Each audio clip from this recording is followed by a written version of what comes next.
ഇന്ന് തന്നെ ഡൗൺലോഡ് ചെയ്യൂ. കാണൂ നിങ്ങളുടെ ഫേവറേറ്റ് ഷോസ്. നിർമ്മലേ, ഒരു കാര്യം ചോദിച്ചാ നീ സത്യം പറയൂ. കാശും പണ്ടവുമായിട്ട് ആ മന്ത്രവാദി മൊത്തത്തിൽ എത്ര കൊണ്ടുപോയി?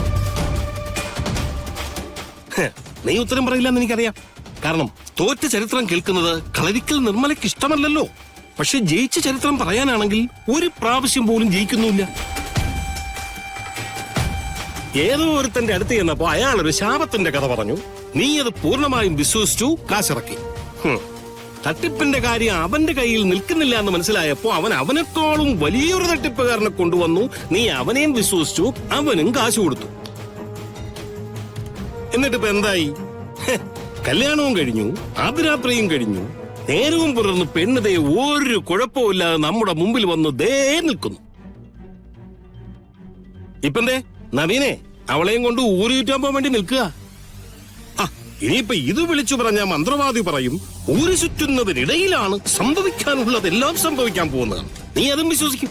അതാണ് നിന്റെ വിധി. ഒന്നും മിണ്ടാതിരിക്കുന്നതോ? മനുഷ്യകത്തലേക്ക് ഭ്രാന്തെടുത്തിരിക്കുക. അച്ഛൻ പറഞ്ഞതിൽ എന്താ തെറ്റ്?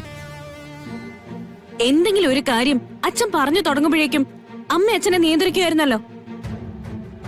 അമ്മ ഞങ്ങളെ പറഞ്ഞു പഠിച്ചതിന് കയ്യും കണക്കുണ്ടോ? ഇപ്പൊ ചത്തു വീഴുന്ന് പറഞ്ഞ് ഞങ്ങള് കുറെ നോക്കിയിരുന്നല്ലേ. സഹിക്കാതാവുമ്പോ ചിലപ്പോ പറഞ്ഞു നിരിക്കും. നീ തന്നെ ഇത് എന്നോട് പറയണം. നിനക്ക് വേണ്ടിട്ടില്ലേ ഞാനിതൊക്കെ ചെയ്തു കൂട്ടിയത്? മതി, കുറെ നാളായി ഞാനിത് കേൾക്കാൻ തുടങ്ങിയിട്ട്. എനിക്ക് വേണ്ടി ചെയ്ത കാര്യങ്ങളിൽ എന്തെങ്കിലും ഒന്ന് വിജയിപ്പിക്കാൻ അമ്മയെ കൊണ്ട് പറ്റിയിട്ടുണ്ടോ? വെറുതെ വീരവാദം പറയാന്നല്ലാതെ. ഒരു ഗുണം ഉണ്ടായില്ലെന്ന് പറയല്ലേ മോളെ. ഒന്നുമില്ലെങ്കിലും ഈ കുടുംബത്തിലുള്ളവർക്ക് നമ്മളെ 3 പേരെയും ഒട്ടും കണ്ടുകൂടാതായില്ലേ? അത് നിന്റെ അമ്മയുടെ മിടുക്കല്ലേ? ഒരുപാടങ്ങ് കേറല്ലേ.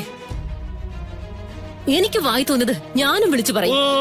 അല്ലെങ്കിൽ പിന്നെ നീ ഒന്നും പറയാറില്ലല്ലോ. അതെ, നീ എന്നെ എന്തു പറഞ്ഞാലും എനിക്കൊരു പുല്ലും തോന്നത്തില്ല. കാരണം പുതിയതായിട്ട് നിന്റെ വായിൽ ഇനി ഒന്നും വരാനില്ലല്ലോ. അച്ഛനും മോളും കൂടെ മത്സരിച്ച് എന്നെ നിർത്തി അങ്ങ് കളിയാക്കിക്കോ. പക്ഷേ ഒരു കാര്യം നിങ്ങൾ മറക്കണ്ട. ഏർപ്പാടാക്കിയ മന്ത്രവാദിയെ തോറ്റുപോയിട്ടുള്ളൂ. നിർമ്മല തോറ്റുപോണെങ്കിൽ എന്റെ ശ്വാസം നിൽക്കണം.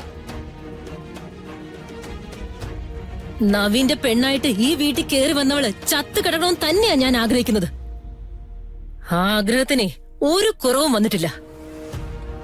വേറെ ആർക്കും അത് ചെയ്യാൻ പറ്റിയില്ലെങ്കിൽ അവളെ കൊല്ലാൻ എനിക്കറിയാം. അമ്മ എന്താ അവൾക്ക് എന്തെങ്കിലും വിഷം കലക്കി കൊടുക്കാൻ പോവാണോ? അതോ കുത്തിക്കൊല്ലാൻ പോവാണോ? അതിന്റെ വഴി ആലോചിച്ച് എന്റെ മോള് ബുദ്ധിമുട്ടണ്ട. ചെയ്തു കാണിക്കുമ്പോ അച്ഛനും മോളും എന്നെ അംഗീകരിച്ചാ മതി. കളരിക്കൽ കുടുംബത്തിന്റെ സമ്പത്തും നവീന്റെ സ്നേഹവും അനുഭവിക്കാൻ എന്റെ മകള് തന്നെ വേണോന്നാ ഞാൻ ആഗ്രഹിച്ചത്.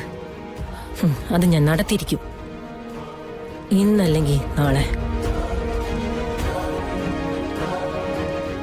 നിർമ്മലയാ പറയുന്നത്.